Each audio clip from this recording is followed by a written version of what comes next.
개발도상국의 의료 환경에서 코비드-19 환자를 만났을 때 어떻게 대처해야 되는가?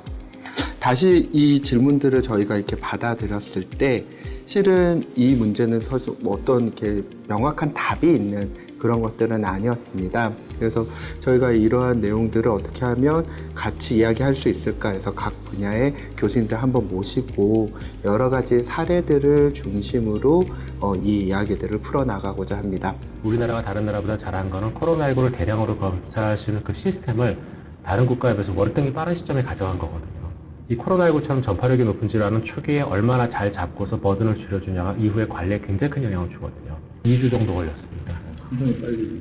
그러니까 동시에 처음부터 키트 개발과 동시에 교육 준비를 들어갔고요. 키트 평가가 끝나면서 동시에 키트의 배분까지 전부 다 학교에서 결정을 해서 다 모든 기관으로 갈 수 있도록 해줬거든요. 이제 메르스에 대응했던 수준에 이제 대응을 하다 보니까 소아는 그다지 많이 감염은 안 된다는 사실을 알게 됐는데 소아를 데려오는 부모가 양성이 나오는 경우가 있기 때문에 할 수 없이 그 환자는 이게 코로나가 의심되지 않지만 부모랑 같이 코로나 격리구역에 들어가는 그런 일이 벌어지더라고요.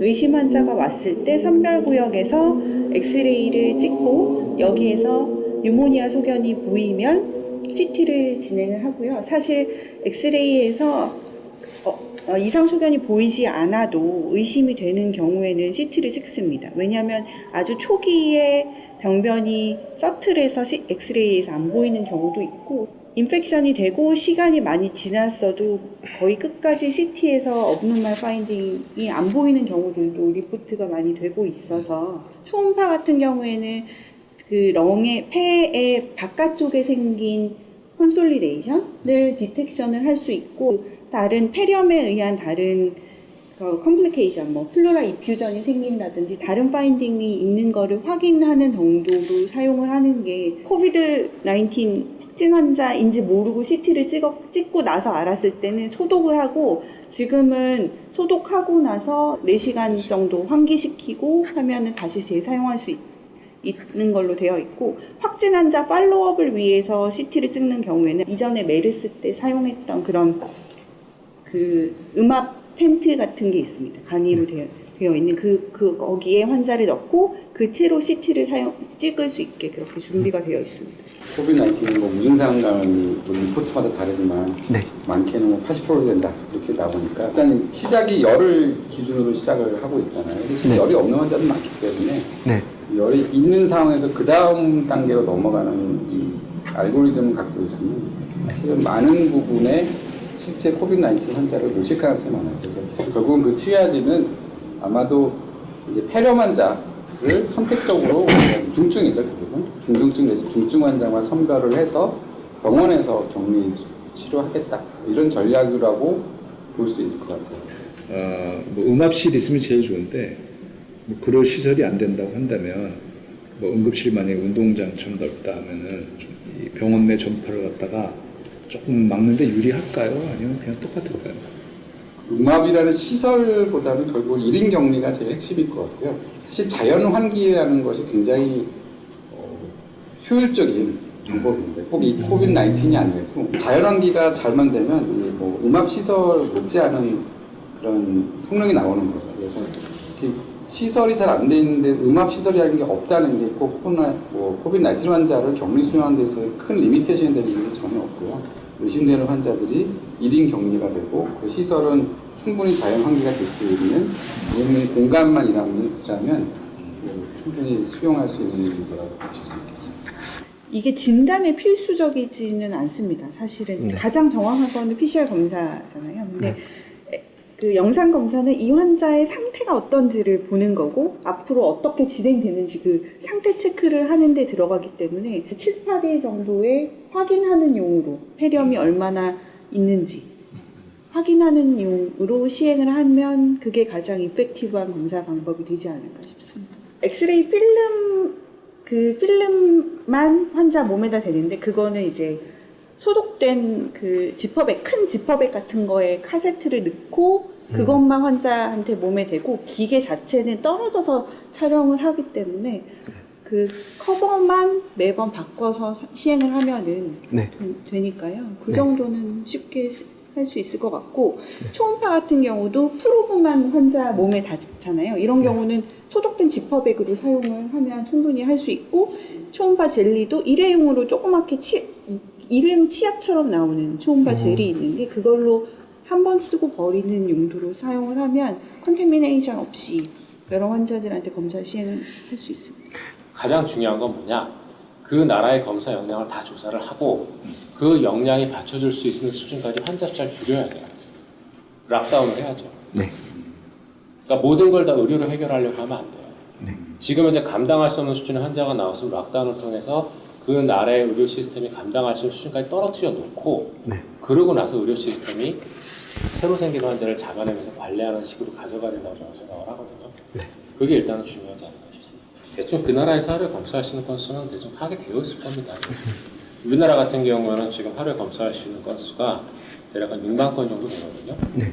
그러면은 이제 뭐 여러 가지 뭐 방법들을 동원하게 되면 좀 더 많은 환자를 커버를 할 수는 있겠지만 그걸 먼저 파악을 해야 돼요. PCR이 하기가 어려운데 환자는 좀 막 생기는 것 같고 그런 상황이 아마 이런 지금 그런 질문들을 많이 하시는 뭐 다른 나라의 리소스가 좀 제한적이고 이런 데서 벌어지는 상황과 유사한 상황이 아닌가 싶거든요. 근데 그때 당시에 우리가 뭐 그냥 병원에 있는 사람으로서 어떤 일을 했나 보면 논의됐던 게 결국은 병원에 무조건 오지 마라. 집에서 5일 동안 감기 증상은 그 안에 해결이 되니까 집안에서 일단은 아이솔레이션을 자택 격리를 하고 그 이상 증상이 있으면 그때는 이제 뭐 마스크 쓰고 병원에 온다든지 이런 전략을 구사를 했고 우리가 그 다음에 병원에 있던 폐렴으로 입원한 사람들이 선제 격리를 했었거든요. 모르지만 일단은 그 안에 실제로 코비드-19 환자가 섞여 있을 수 있으니까 그 환자들 선제 격리를 하고 그 중에 또 폐렴으로 입원하는 분들이 있으면 그분들은 우선적으로 이제 테스팅을 해본다든지. 우리나라에서 쓰고 있는 리얼타임 PCR은 이제 컨벤셔널 메스드이기 때문에 양성대주와 음성대주가 들어가야 되고 효율적인 어떤 검사를 위해서는 여러 개의 검체가 모였을 때 검사가 들어가야 되거든요. 그래서 그 모이는 시간이 필요하기 때문에 우리가 리얼타임 PCR 검사 결과 보고되는데 6시간 정도 걸린다고 얘기를 합니다. 실제로 리얼타임 PCR 수행하는 데 걸리는 시간은 3시간이 안 되거든요. 이제 모으는 시간이 있기 때문에 이제 그런 식으로 얘기를 하는데 엑스퍼트라는 장비는 검체가 오면 그걸 바로 그 하나의 칩에 넣어가지고 그걸 그대로 걸어주면 돼요. 그러니까 그런 딜레이가 전혀 없습니다. 그런 면에서 굉장히 큰 장점을 갖고 있고 결과가 보고되는데 걸리는 시간도 40분에서 1시간이면 돼요. 굉장히 큰 장점을 가지고 있죠. 단점은 가격이 비싸고 두 번째는 대량의 검사를 하기에는 부적절합니다. 그러니까 우리처럼 그러니까 만약에 대량의 검사를 해야 되는 상황이라면 시급한 결과가 필요하지 않은 상황에서 대량의 검사를 해야 되는 상황이라면은 컨벤셔널 리얼타임 PCR을 쓰고 그 다음에 응급 상황이라든가 아주 빠른 선별이 필요한 상황에서는 엑스퍼트를 보조적으로 쓰는 게 통상적으로 맞는 전략이라고 생각이 되는데 그리고 엑스퍼트의 또 하나의 장점은 양성대주, 음성대주가 들어가지 않아요. 칩 안에서 모든 게 다 해결이 되거든요. 그러니까 결과를 내는데 비교적 간단한 편이에요. 물론 엑스퍼트를 씀에도 불구하고 그 전문가의 판독이 필요한 부분들도 일부 생길 수는 있지만 통상적으로 그런 프로블럼이 좀 적게 발생을 하거든요. 그런 거는 장점이기는 합니다. 엑스퍼트 장비의 칩당 검사 단가가 리얼타임 PCR 시약만 놓고 봤을 때요. 시약만 놓고 봤을 때 단가의 4배 정도 됩니다. 근데 이제 개발도상국에서는 그래도 쓸 수 있는 게 이 엑스퍼트라는 회사에서 만들고 있는 제품이 그 빌 게이츠 재단에서 서포트를 해서 만들어진 거거든요. 그래서 그 나라의 경제 수준에 따라서 가격을 달리 받아요. 디벨로핑 컨트리는 훨씬 저렴하게 공급을 하거든요. 그러니까 그런 것들을 고려하면 디벨로핑 컨트리에서 쓸만한 가격일 수 있습니다. 뭐 저는 엑스퍼트도 좋지만 그 나라가 조금이라도 좀 숙련된 사람을 가지고 있고 지원을 받을 수 있는 환경이 된다면 리얼타임 서머 사이클러가 좀 더 범용성이 있지는 않겠나라고 생각을 합니다. 우리가 정말 원칙대로 보호장도 다 하고 그랬더니 정말 하루 이틀 만에 병원에 있는 모든 재고가 다 바닥이 났어요. 우리가 이제 그 잠깐 끝났지만 이 개발도상 국가는 여전히 그 리미티드 리소스 제한된 거 갖고 가기 때문에 정 안 되면 재사용을 해야 될 것 같아요. 근데 뭐 잘 아시겠지만은 마스크는 정말 우리가 정말 원칙대로 잘 써야 될 것 같고 환자를 계속 보다 보면 그 프로토콜 갖고 해결이 안 되거든요. 예를 들어서 여기 이렇게 찢어져서 왔는데 하필 또 열이 나요. 그러면은 이럴 땐 어떡할 거냐.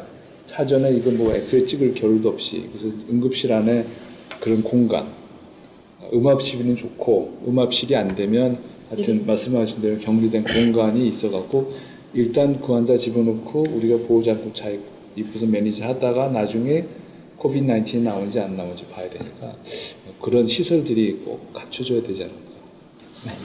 네, 엑스레이 기계도 요즘에는 필름 말고 디지털 장비들도 많이 개발이 되어 있고 디지털 장비도 이동형으로 컴팩트하게 나와 있는 경우가 많습니다. 그래서 여행 가방 한 개, 좀 큰 캐리어 하나에 가지고 다니면서 촬영을 할 수 있는 그런 장비들이 개발이 되어 있어서 무게가 근데 조금 꽤 있는데요. 그래도 차량에 그 보호된 캐리어에 넣고 돌아다니면서 시행할 수 있을 정도의 그런 포터블 장비, 디지털라이즈 된 포터블 장비들이 가용한 것들이 있고, 초음파 장비 같은 경우에는 요즘 그 와이어리스 프로브가 나와 있는 장비들이 많아서 프로브만 사면 어플리케이션을 다운받고 내 핸드폰으로 화면을 볼 수 있는 초음파 장비들이 많이 있고, 단가도 요즘 좀 많이 떨어졌습니다. 그래서 초음파나 그런 이동형 엑스레이 장비를 어떤 거에 더 웨이팅을 주고 할 건지에 따라서 선택을 하시면 될 것 같습니다. 가격대는 아마 거의 비슷한 수준으로 낮출 수 있을 걸로 생각이 됩니다. 오늘에 있었던 귀한 시간들과 이 여러 가지 고민들이 현장에서 고생하시는 여러 의료진들과 그 의료진들의 동료분들에게 조금이나마 도움이 되었으면 합니다. 감사합니다.